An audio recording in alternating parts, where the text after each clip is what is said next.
Hi, welcome to the fifth video in the series. In this video, we're going to look at, finally, we're getting there, to components, React components. Let's start with a quick recap on some syntax that we covered in the last video. And what we need this syntax for is if we want to use something other than a string as this first argument to create element. And there are two little bits of syntax we can do, and that's if we, instead of writing something here that's in all lowercase, if the first letter starts with an uppercase letter, you can see here that this is now no longer wrapped up in quotes. It's no longer the string div. It's now saying in JavaScript syntax, look up the div variable and whatever value that variable currently has, pass that through. Just kind of standard JavaScript stuff that hopefully you're all familiar with. So let's just put that back. So lowercase, passing that through as a literal string, uppercase letter, we're accessing something with that, accessing that variable. The other way is if there's a dot somewhere in this. So if it was div dot, some property on that div object, map this up just so it's happy, including the dot also drops this out of, meaning we're talking about a literal string and that we're trying to access a value and pass that value through, and you can chain through as many dots as you want, and you could have a capital letter and also a dot. Like either one will put you kind of into that type of JSX. So what might motivate us to want to use components, whatever they are? Well, one of the first things is just to help break down an app. So if we just take this kind of the React docs website and query how many elements there are just in this one page, we get back, there's almost 1,000 elements to construct just this one page. That's quite a lot. And if we try to do that in one big go, so we wrote all the JSX out for our entire page in just one big lump like that, you can do it. And if we rendered this, it would create that website we saw. But this isn't nice to work with. We can't really see what's going on. It's not easy to jump if we're just trying to work on a certain bit, and there's probably bits that are going to be reused. So if you go to a different page in the docs, maybe the header's like always the same. So we don't want to have to keep writing that out over and over again. So we want a way of breaking our sites up into smaller chunks, smaller logical chunks, and components are a really great way to do that. So we've got a little example here where we've got two pages, but we want each one to share the same header. So we just define the header once, store that value here, and then when we're creating either page 1 or page 2, we can just reference that existing value. And so if I make a change to this one, it will impact both of them. So if I take this code, jump over here. So I'm rendering first page, and we've got that welcome from the header. Or let's say, no, I actually want to render the second page, and now it's jumped, and we're seeing page 2 content and reusing that existing header. So that's great. So we don't actually have to use React components. If we just want to share things, we can. If we literally just want to share that value, we can do it this way. But let's improve on this. So this form of sharing is quite limited.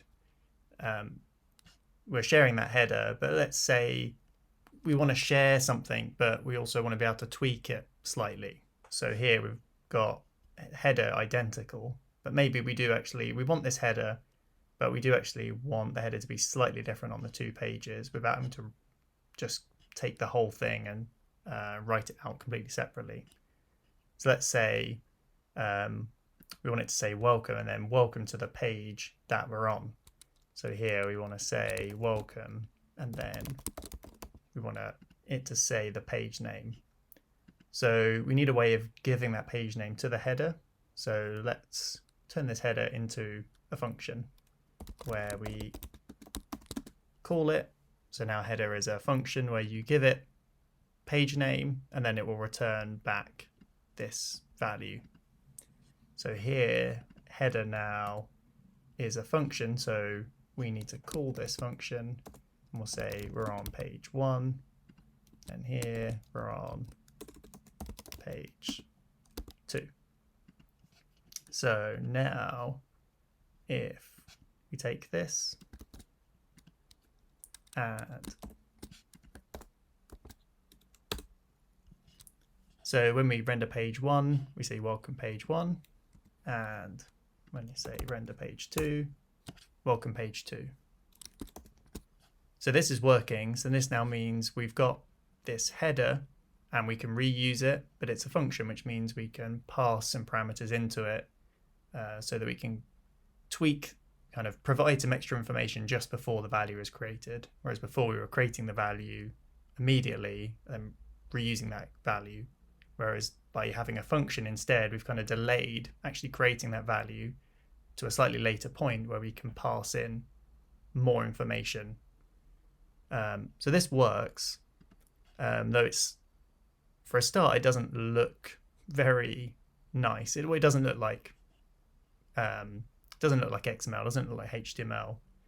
So wouldn't it be nice if instead of writing things like this, we could write header. So I want to say, here's the header that I want to write it as an actual, more like XML. Say header, but we need to this syntax is wrong. And this we can't, even this is a function, we can't call it like this. Instead, what we do is we're going to,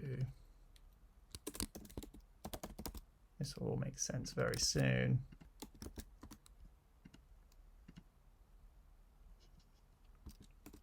Say page name equals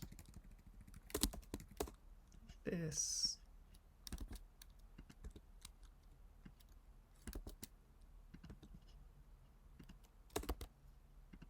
There we go. So I need to write this. Make that capital. Okay, so we've now got our header, and it's just a function exactly how it was before, but we've had to make a few tweaks. So first of all, we've had to make it a capital letter so that we can reference it here with a capital letter. So that means now when we create element, we're passing through a reference to that header function, so that the value here will be the function and passing here the props. So let's see if this works.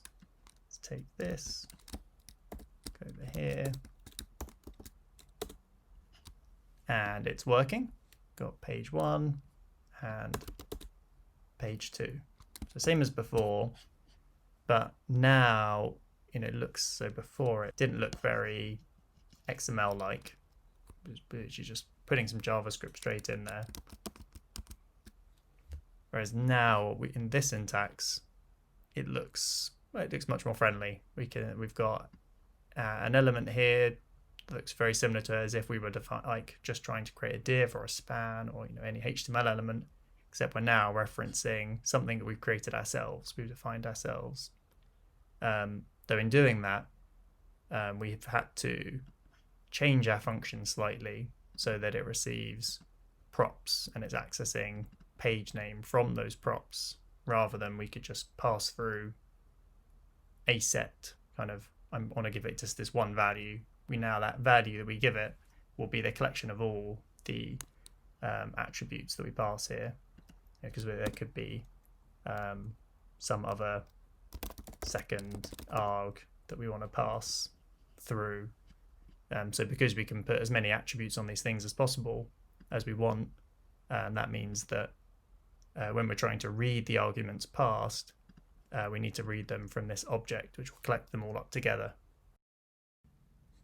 Okay, let's see what actually was happening there. So when we were doing react.createElement, so previously we've always been kind of passing strings in here, whereas now we've actually passed through a function.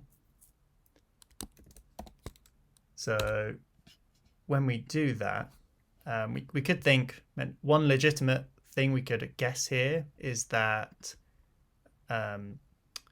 React was just immediately calling that function, passing with the kind of any props attributes, and the eventual element that this would return would be the kind of result of calling that function. Like, that wouldn't be a terrible guess, but it would be wrong.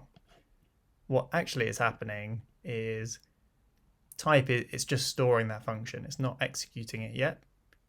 And so we can see here f is that function, which would be much more obvious if we put something in here, return some content. Let's give this a name. Hello. So when we look at this, we can see that it's just storing that type hello. It's just storing that function. And it will also be storing, like usual, any arguments that we want to pass through here. So before we were passing through a page name. So it's storing the props and the function. So it's got everything it needs when it comes to the point in time and it does want to call that function, but it hasn't actually called it yet. It's not until we call react.dom.render that React will actually call the function. So, and that's the really key thing here, is by doing this, we're handing over responsibility of calling that function to React, rather than, so we can wrap things up in functions and we can call them. That's useful, but a really subtle thing here is that we're taking it a step further and we're just giving React the function. We're saying, here's a function for you. It's your responsibility to call that function at the appropriate time. And this, it's very subtle, but it opens up just a whole world of possibilities. I'm going to quickly whiz over a few little sneak previews of the types of things, having components like this, what type of things they can do. So the first one we'll look at is handling errors.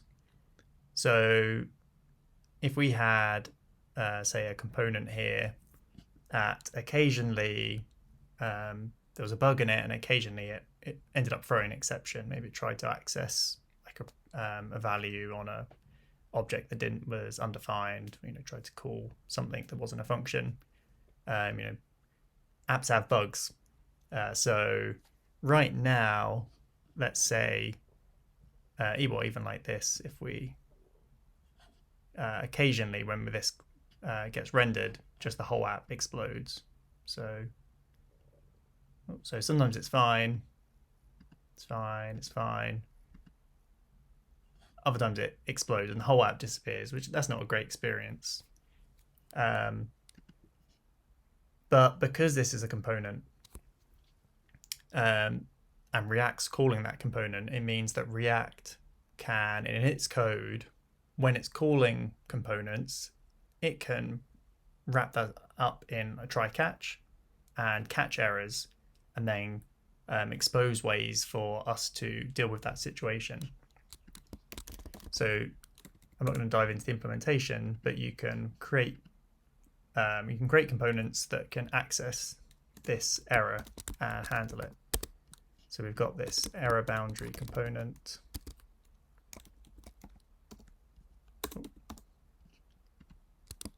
And we say, when something goes wrong inside the error boundary, I want you to fall back and instead just render, oops. So that unsafe component is wrapped up inside an error boundary. And you could put as much stuff as you want. You know, in here there could be like some more stuff in here, so we can wrap like up a whole area of the tree. As it worked this time, still worked this time. So far so good. Oh, but boom, this time it threw an exception, but unlike before, instead of the whole app just disappearing, the error was caught and contained, and we just rendered this bit instead. So it's quite nice that the error boundary 1 catches the error and also lets us at this point say, when an error happens at this area of the app, I want you to show this instead, so you could have like different errors in different places. Another thing components can do are add behaviors, and also combined with that, give React a way of just rendering just part of an app rather than the whole thing. Because it has the functions for that area, it means it can call just that one function again without rendering the entire thing. So here we've got a little app, got a little component. The answer is 42 and it puts it on the screen. But we can do things like create a delay component that if I wrap up my answer, I can say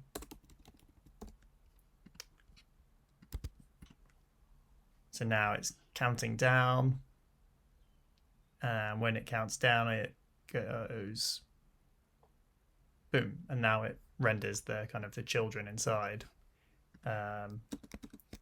So we can say let's just count down from 3, 2, 1. So this delay component is one, adding some behavior. So now it's taking an area and it's adding some behaviors on how that area now counts down before it shows its content. It also, if we look here, I do console.log app function executing, or answer function executing. Let's refresh this. So the app function executed, and then the answer function executed. So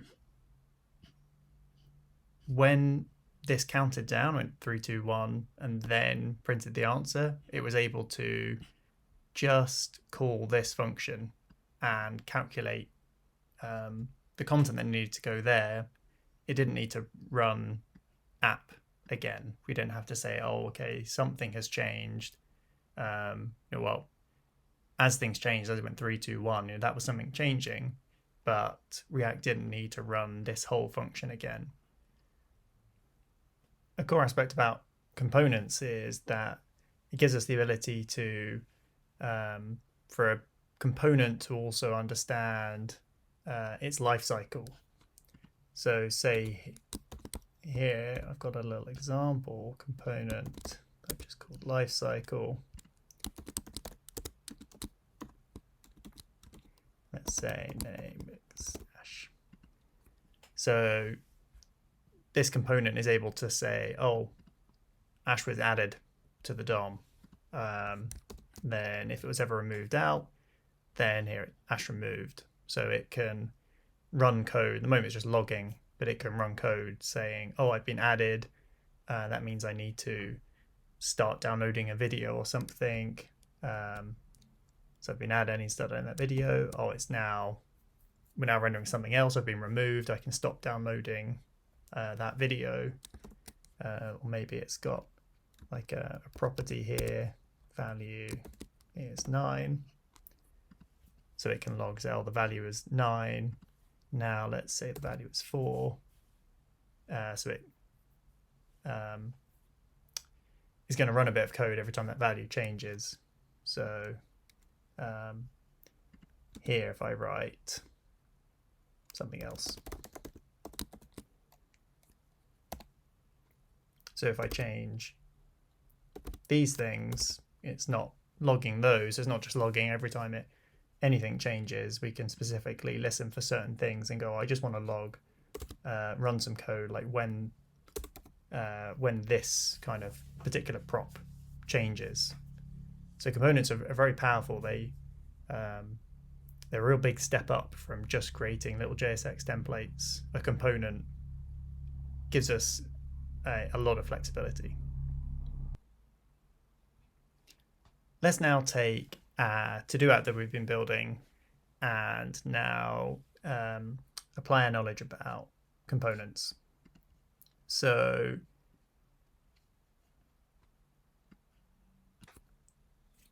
there's not a huge amount here to componentize, but we can do it. We can take this and we can say there's a header that has this in it. So this nav can look like header. And we've got our to-dos here. So we've got a to-do.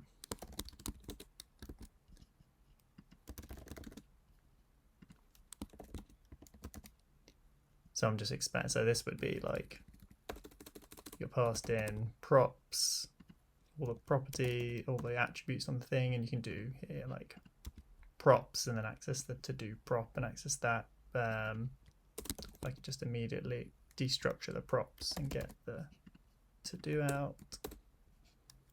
So now this becomes return a to-do, and to-do is to-do. To-do, to-do, to-do. And we can also then make this kind of one big, so you normally make kind of one big app component for everything to separate out the actual app from being rendered. It's kind of nice for things like testing. And so we're going to do, this is our actual app. And we still want a function, callback. So now render becomes render the app. Let me kick it off to start. Okay, so if anything, it's slightly bigger than before, but we've just kind of broken things out, and this really helps when scaling and you're getting to like millions of lines of code. Being able to break things up like this. Let's just check it all still works. Does this work? Yes. But yeah, we haven't got any code for actually ticking things off. But now that's going to be, we've got nice logical places to handle that. This to-do component can maybe can be the place that we can start adding logic for handling the click. And that helps just keep that all isolated, whereas this bit here can just remain just this small little, the to-do goes here, and all the logic for handling clicking it and maybe rendering it different colors depending on if it's done or if it's still to do. That can all be isolated away inside this to-do component function, and that can then be moved off to another file. All the usual kind of ways of breaking code apart and organizing things. So hopefully that's a nice little, we can tick this off, nice intro to components.